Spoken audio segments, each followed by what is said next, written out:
Bismillahirrahmanirrahim. Assalamualaikum warahmatullahi wabarakatuh. Innal hamdalillah nahmaduhu wa nasta'inuhu wa nastaghfiruh wa na'udzu billahi min shururi anfusina wa min sayyiati a'malina. May yahdihillahu fala mudilla lahu wa man yudlil fala hadiya lahu. Asyhadu an la ilaha illallah wahdahu la syarika lah wa asyhadu anna Muhammadan 'abduhu wa rasuluh sallallahu alaihi wa ala alihi wa ashabihi wa man tabi'ahum bi ihsanin ila yaumiddin, amma ba'du. Rabbi shrah li sadri wa yassir li amri wa hlul 'uqdatam min lisani yafqahu qawli. Allahumma faqihna fid-din wa 'allimna ta'wil. Para jamaah salat maghrib yang semoga dirahmati oleh Allah Azza wa Jalla. Alhamdulillah, di kesempatan malam hari yang baik dan berbarokah ini Allah kembali memberikan kesehatannya dan kesempatannya kepada kita, sehingga malam hari ini kita bisa meneruskan pengajian rutin kita tentang hadis-hadis putar adab dan akhlak dari kitab Al-Adabul Mufrad karangan Al-Imam Al-Bukhari rahimahullahu ta'ala. Dan kita sekarang akan membaca di bab yang ke-13, di mana Al-Imam Al-Bukhari membawakan babu birril walidil musyriki, bab berbakti dengan orang tua yang musyrik. Artinya cara berbakti dengan orang tua yang non-muslim. Berbakti, berbuat baik kepada orang tua yang beda keyakinan, beda pemahaman. Kemudian Al-Imam Al-Bukhari membawakan hadis nomor 24. Qala haddatsana Muhammad ibn Yusuf. Qala haddatsana Israil. Qala haddatsana Simakun an Mus'ab ibn Sa'din an abihi Sa'ad ibn Abi Waqqas. Dari Mus'ab, dari ayahnya yang bernama sahabat Sa'ad bin Abi Waqqas. Qala, beliau bercerita.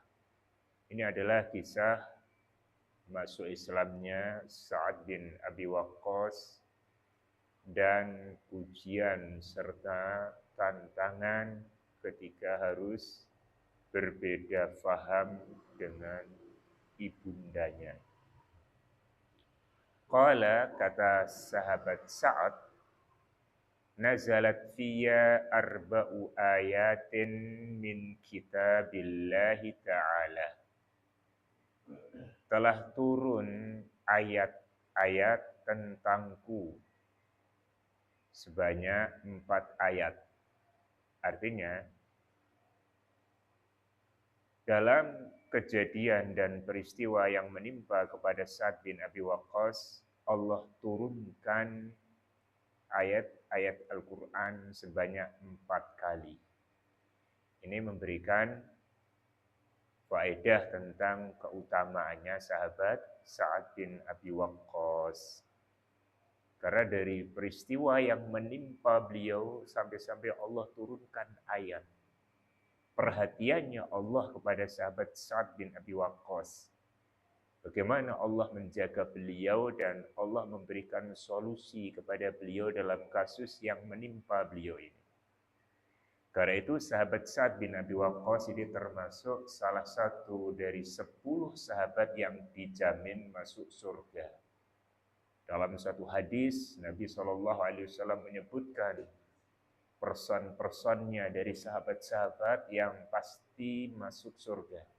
Nabi mengatakan Abu Bakar fil jannah, Abu Bakar itu di surga. Umar fil jannah, Umar itu di surga. Utsman fil jannah, Utsman di surga. Ali fil jannah, Ali di surga. Abu Ubaidah ibn al-Jarrah fil jannah, sahabat Abu Ubaidah ibn al-Jarrah fil jannah. Abdurrahman ibn Auf fil jannah, sahabat Abdurrahman bin Auf di surga. Sa'id ibn Zaid fil jannah, sahabat Sa'id bin Zaid fil jannah.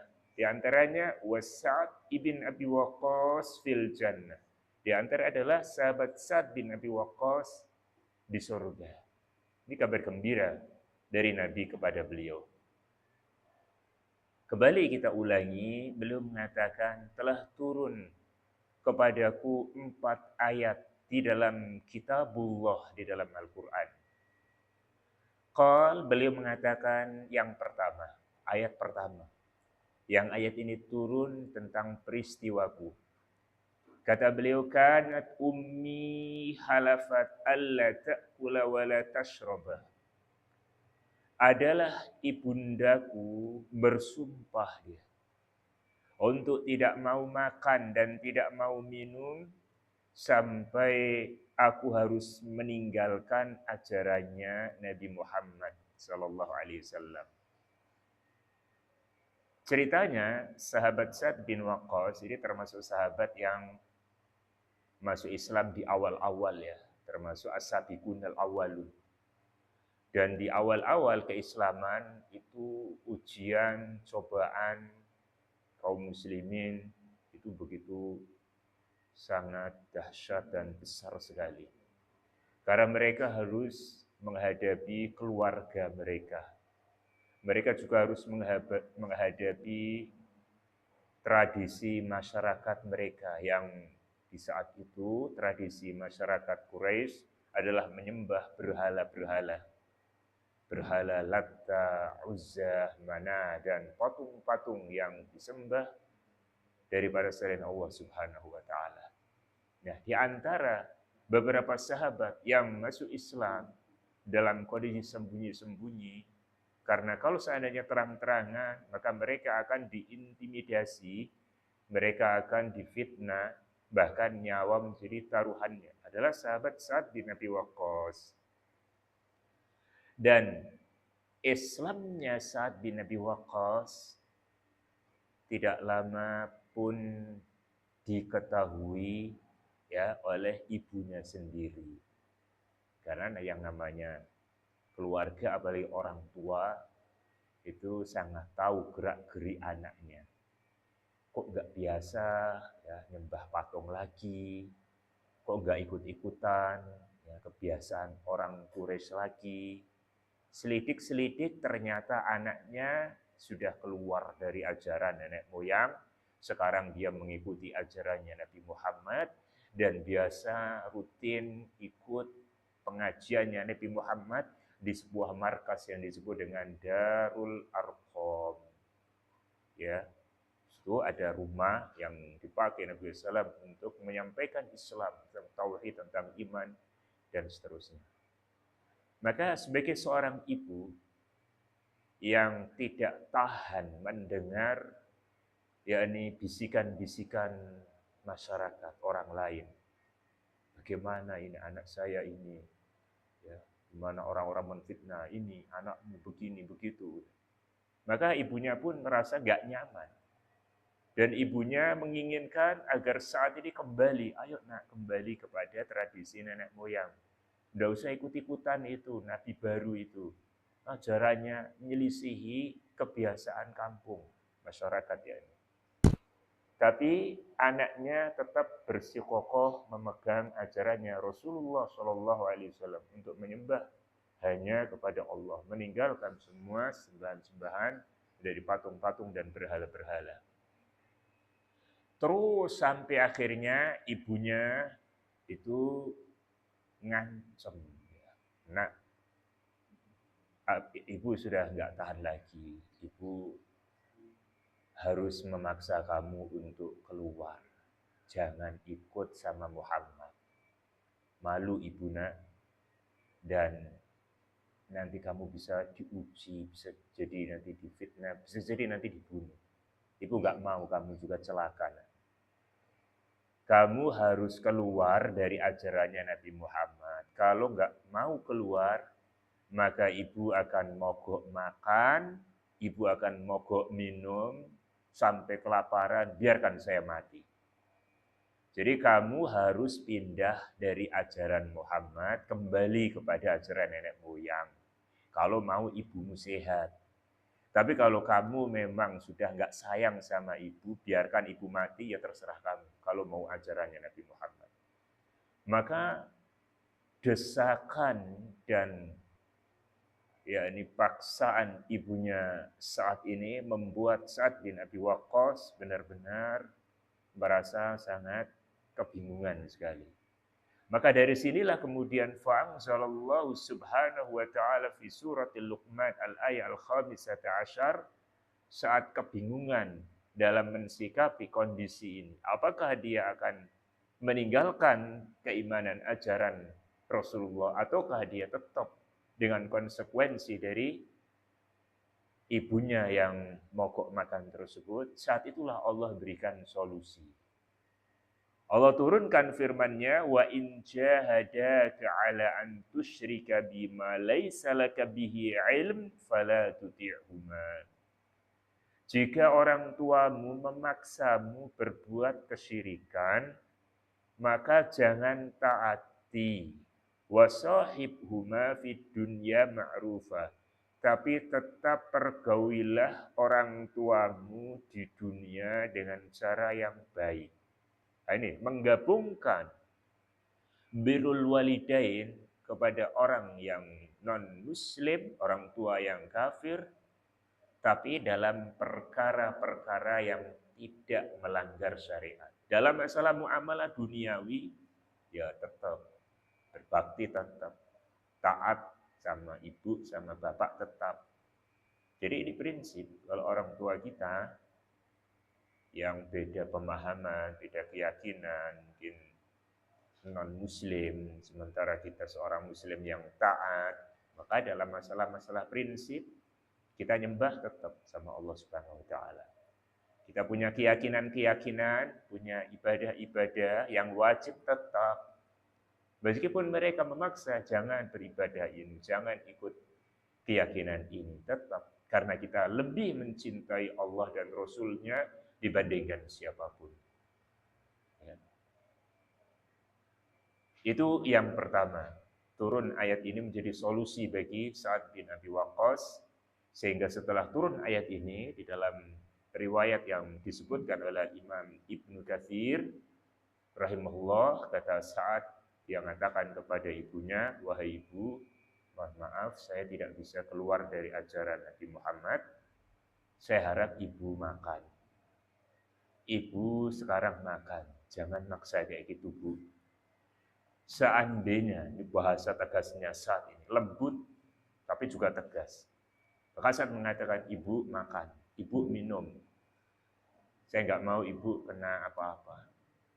Tapi ibu harus mengetahui, seandainya ibu memiliki 100 nyawa, bu, andaikan ibu memiliki 100, ini riwayat ini disebutkan oleh Imam Ibnu Katsir dalam tafsirnya. Tafsir Ibnu Katsir. Seandainya bu, ibu punya 100 nyawa, kemudian memaksa saya supaya saya murtad dari ajarannya Nabi Muhammad, lalu ibu mogok makan, mogok minum, mati, kemudian hidup lagi, kemudian mogok lagi, mati, kemudian hidup lagi, terus ibu menyiksa diri sampai 100 kali, andaikan punya 100 nyawa, ketahuilah bu, saya tidak akan pindah ajaran atau pindah agama atau meninggalkan ajarannya Nabi Muhammad. Saya harap ibu makan. Ya ternyata ibunya pun tidak kuat, akhirnya makan. Dan di sini terdapat pelajaran bahwasanya aksi mogok, ya, mogok makan, ya, mogok kerja, ya, mogok untuk taat dengan aturan, ya. Ini tradisi orang-orang jahiliyah dulu. Maka kalau seandainya kita ini kurang setuju dengan kebijakan, entah itu pemimpin atau atasan, jangan biasakan pakai cara mogok kerja, yang mogok aturan, yang mogok ini dan mogok itu. Hindari itu semuanya. Kalau seandainya memang itu kebijakan yang kurang adil, ya kita sampaikan nasihat. Gitu. Kita bisa berdua ataupun diskusi gitu ya. Jangan mengikuti tradisi-tradisi yang itu sebenarnya terserap terambil dari kebiasaan orang-orang jahiliyah dahulu.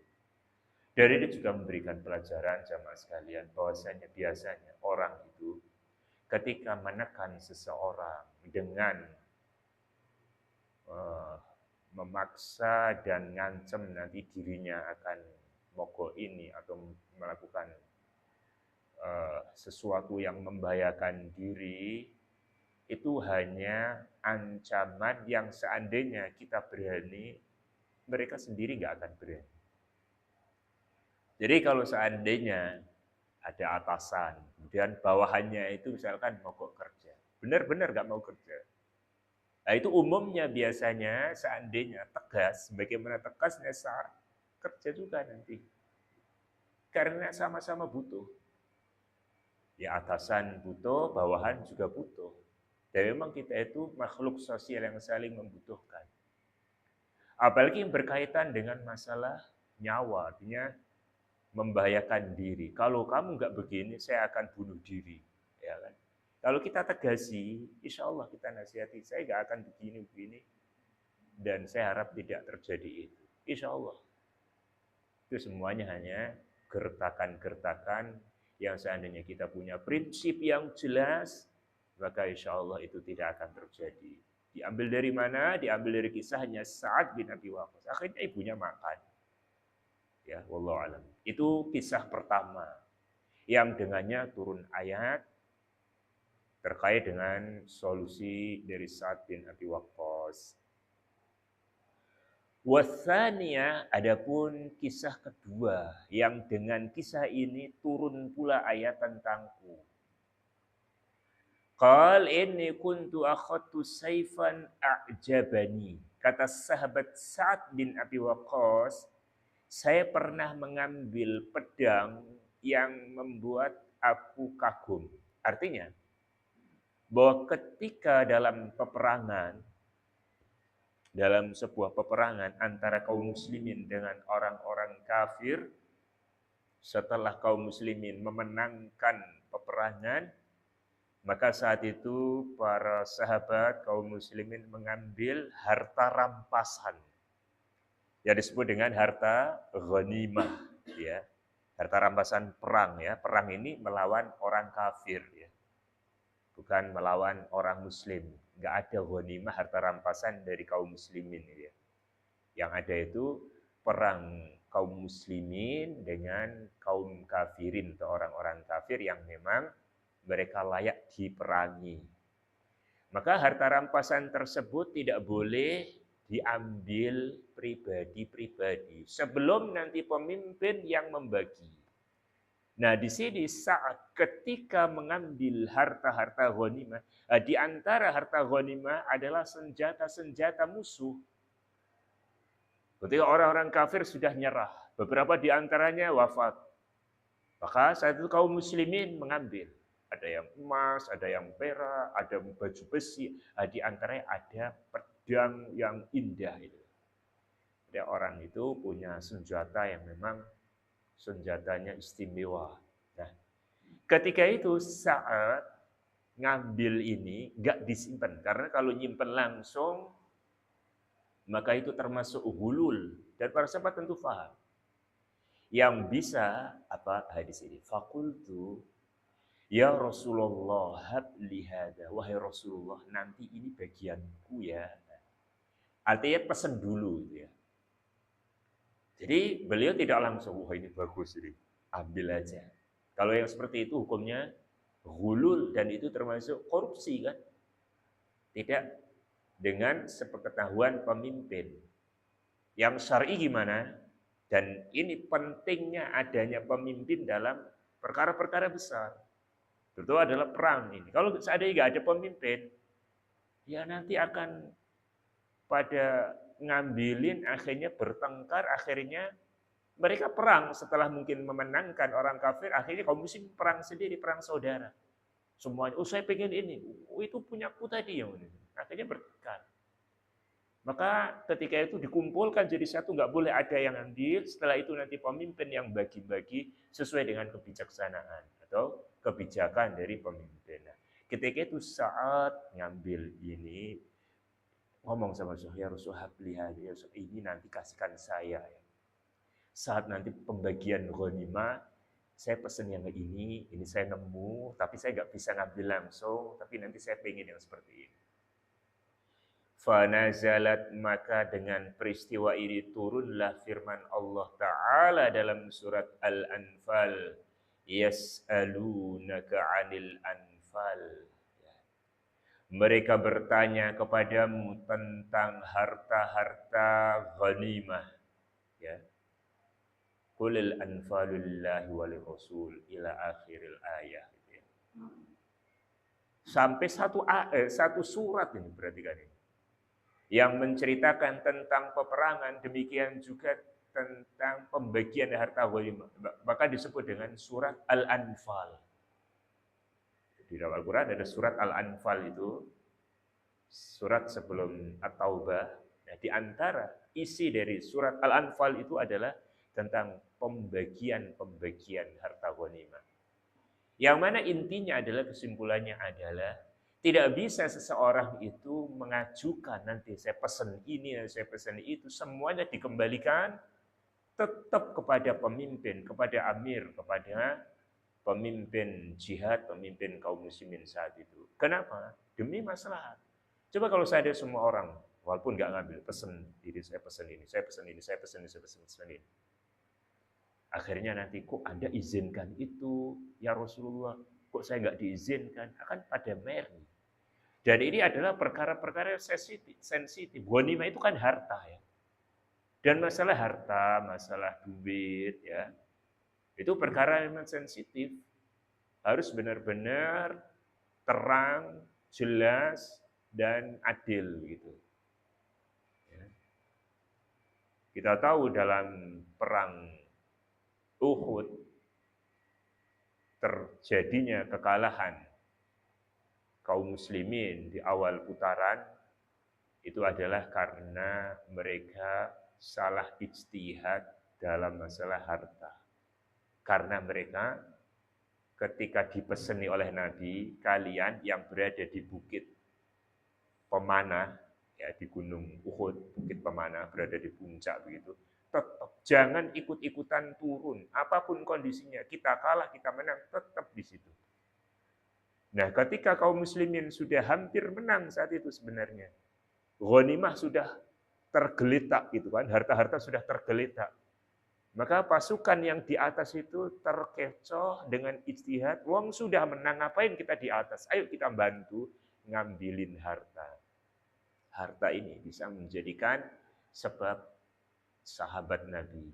Ini sahabat yang istihadnya karena kecenderungan harta akhirnya beristihad untuk turun mengambil harta-harta ghanimah. Sehingga setelah itu ketika Khalid ibnul Walid yang saat itu masih dalam kondisi kafir, melihat peluang yang besar tersebut, kemudian akhirnya terjadilah apa yang terjadi. Kaum muslimin mendapatkan hantaman telak dari orang-orang Quraisy, orang-orang kafir yang di situ panglimanya adalah Khalid bin Walid, sehingga beberapa kaum muslimin di antaranya adalah Hamzah, di antara adalah sahabat-sahabat besar meninggal dunia. Ya, ini pelajaran berharga bagi para sahabat dan seharusnya juga bagi kita semuanya. Perkara harta itu perkara yang harus kita hati-hati, karena itu banyak membinasakan dan membuat hancurnya kaum muslimin. Itu peristiwa yang kedua. Peristiwa yang ketiga, wasalisatu. Sekarang yang ketiga. Ini maritu. Sesungguhnya saya sakit. Sakit yang keras.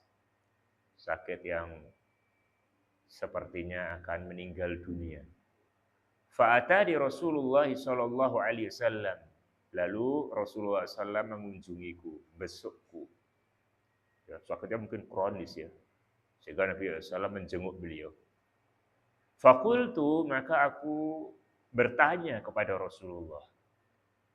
Karena kondisi yang mungkin tidak bisa lama lagi dalam hidupnya saat ini, maka beliau mengambil kesempatan untuk bertanya kepada Rasulullah.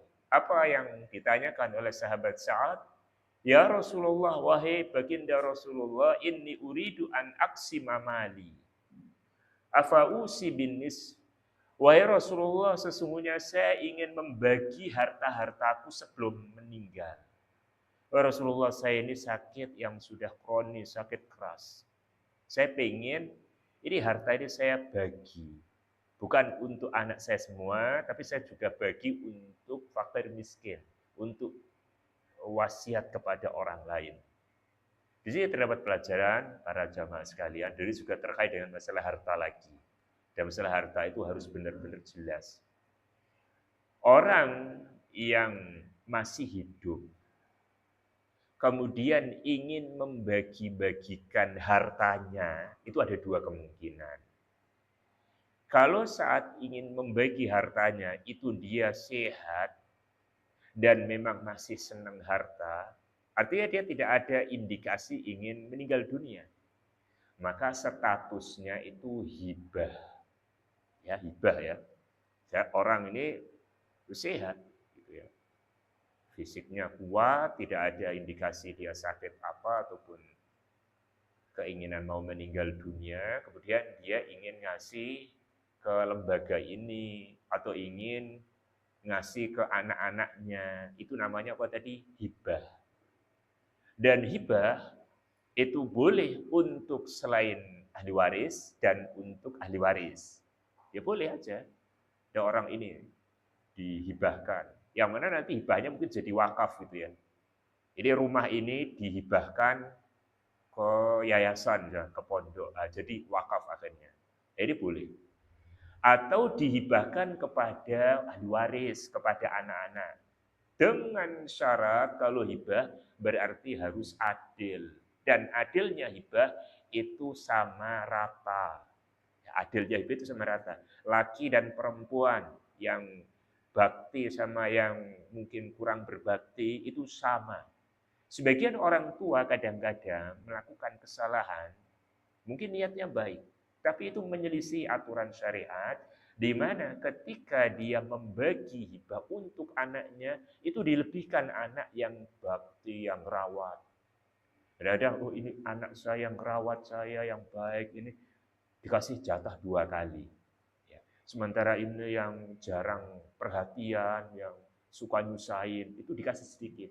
Jadi boleh. Jadi masalah pemberian hibah, demikian juga nanti wasiat, demikian juga warisan, itu tidak ada kaitannya. Ini anak bakti ataupun anak yang durhaka. Masalah mereka nanti berbakti dan durhaka itu urusannya dia dengan Allah Subhanahu wa taala. Urusan orang tua itu baginya sesuai syariat.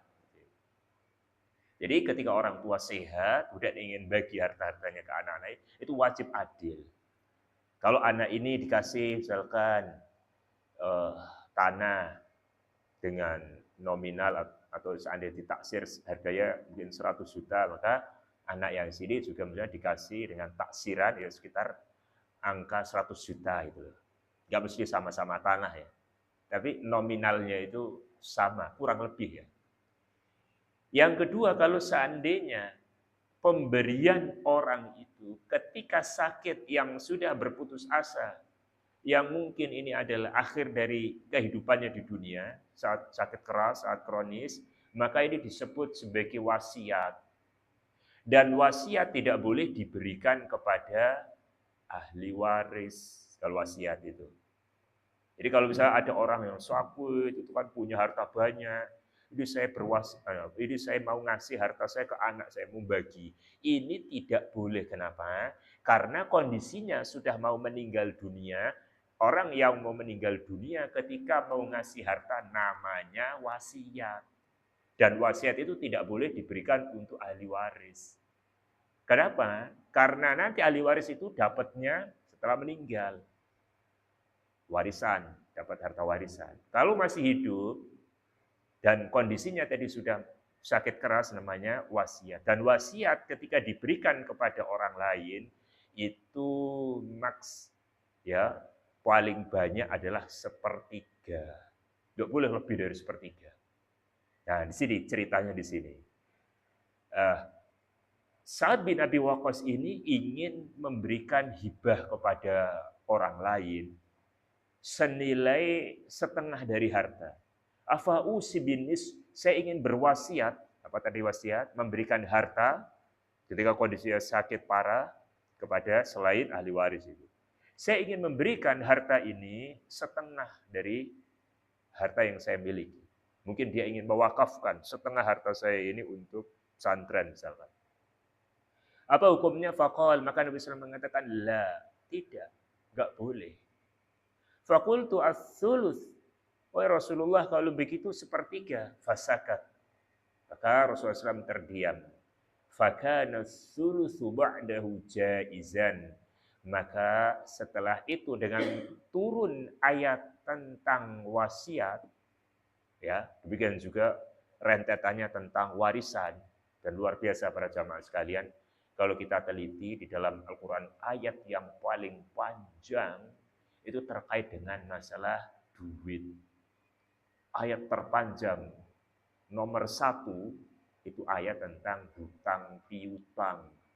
Bayangkan, satu muka full.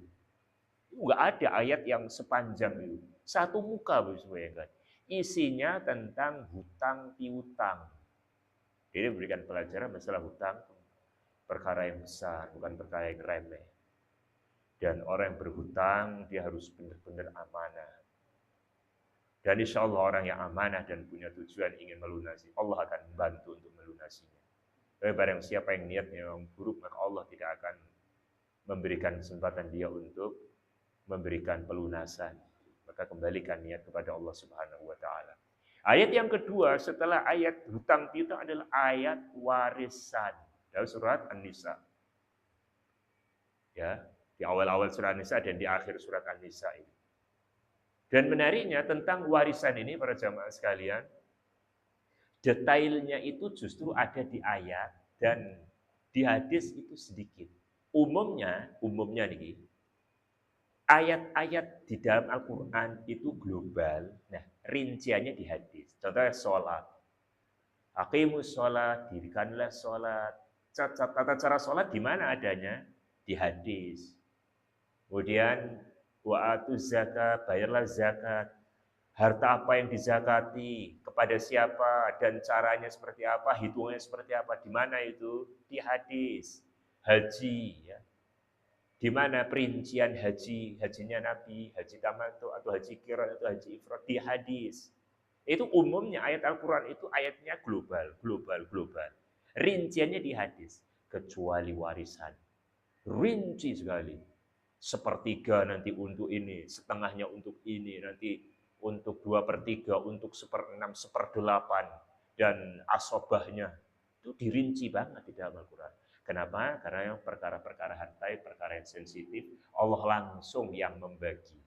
Enggak melalui perantara Rasulullah SAW.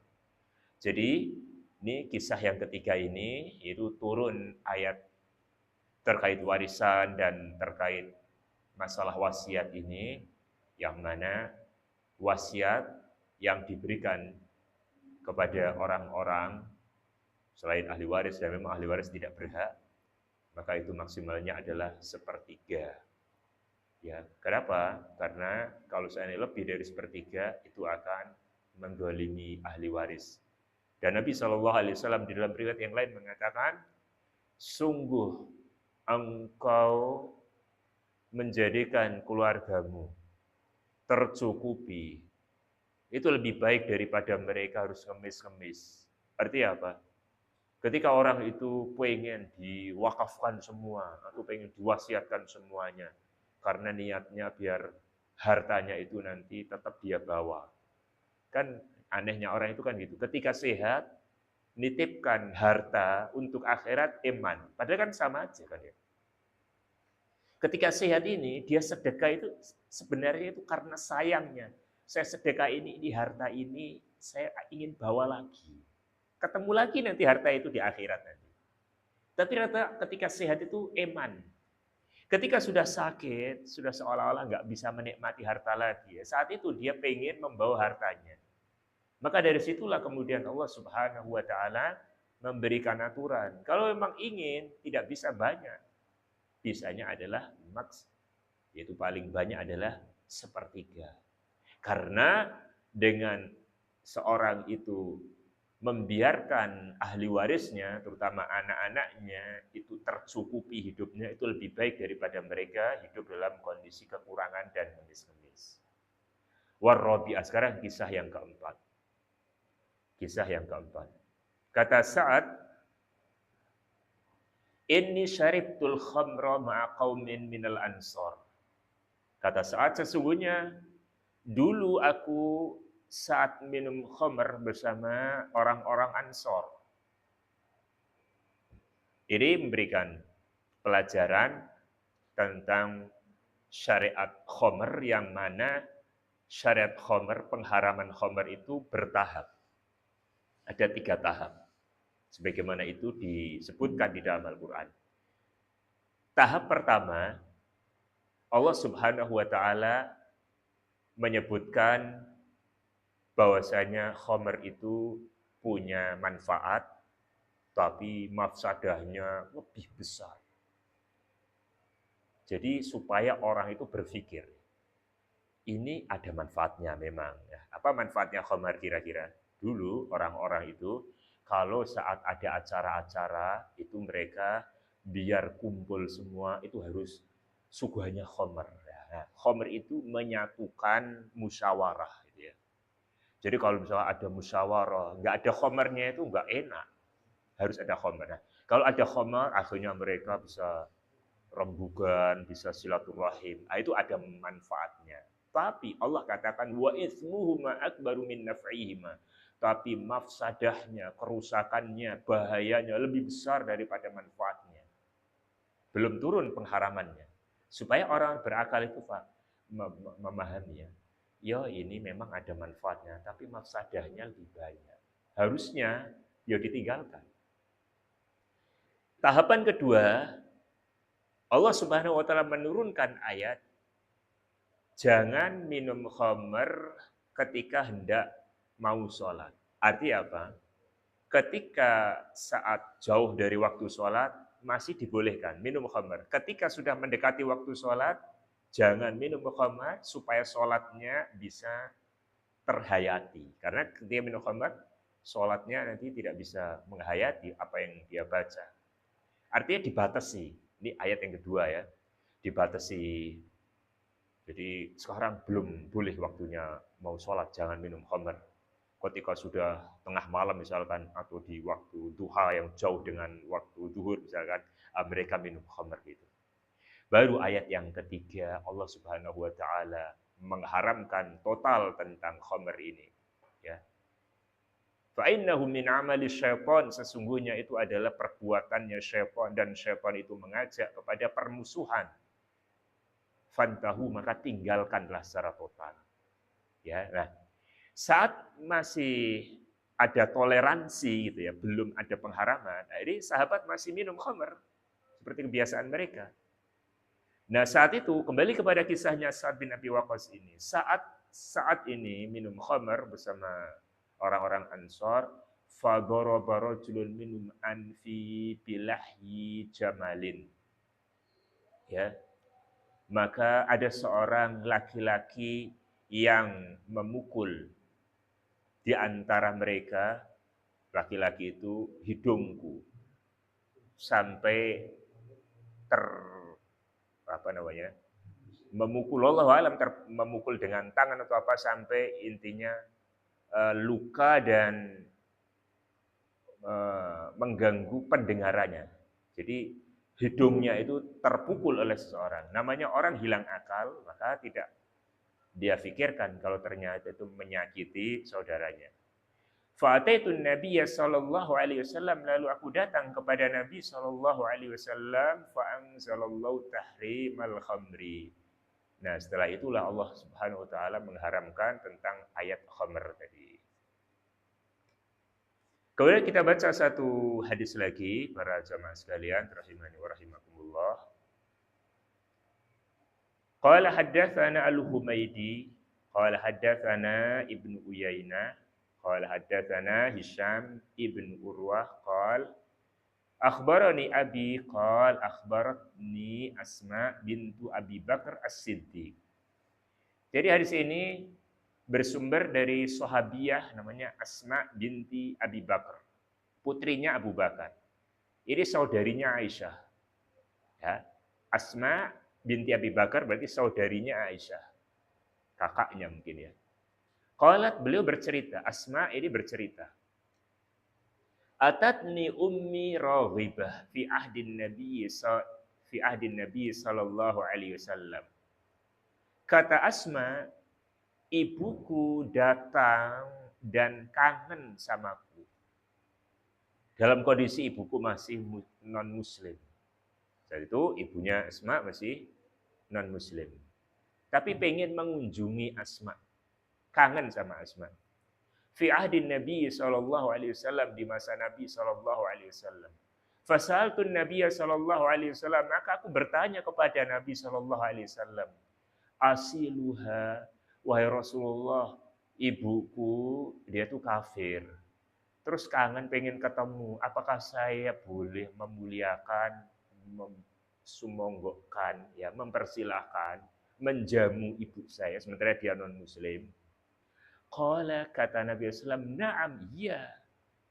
Artinya dalam masalah muamalah, orang tua yang non muslim kemudian masuk ke rumah kita, maka anak tetap wajib berbuat baik, menjamu, memuliakan. Qala Ibnu Uyainah fa'anzalallahu fiha. Lalu Imam Ibnu Uyainah menceritakan dengan kisahnya Asma ini pula turun firman Allah Subhanahu wa taala di dalam surat Al-Mumtahanah. Surat Al-Mumtahanah ayat 8. Qal la yanhaakumullahu 'anil ladzina lam yuqatilukum fid din wa lam yukhrijukum an tabarruhum wa tuqsitu ilaihim. Itu subhanallah, ini ayat yang luar biasa. Di mana Allah Subhanahu wa taala berfirman, Allah tidak melarang kalian untuk berbuat baik dan berbuat adil kepada orang-orang kafir yang mereka tidak memerangi kalian dan tidak mengusir kalian. Ya. Jadi ini adalah prinsip di dalam bermuamalah dengan non-muslim yang mereka tidak memerangi kita. Dalam urusan keduniaan kita tetap berbuat baik dan tetap berbuat adil. Namun dalam urusan-urusan keyakinan, dalam urusan-urusan ibadah, maka kita memiliki prinsip lakum dinukum waliyadin. Dan kita punya prinsip la ta'ata li makhluqin fi maksiatil khaliq. Tidak ada ketaatan di dalam bermaksiat kepada Allah Subhanahu wa taala. Para jamaah sekalian rahimani wa rahimakumullah. Barangkali ini yang bisa kita sampaikan di kesempatan malam hari yang baik dan berbarokah ini, mudah-mudahan Allah berikan manfaat kepada kita semuanya. Kita akhiri dan kita tutup dengan doa kafaratul majelis. Subhanallahumma bihamdika asyhadu an la ilaha illa anta astaghfiruka wa atubu ilaik. Assalamualaikum warahmatullahi wabarakatuh. Waalaikumsalam.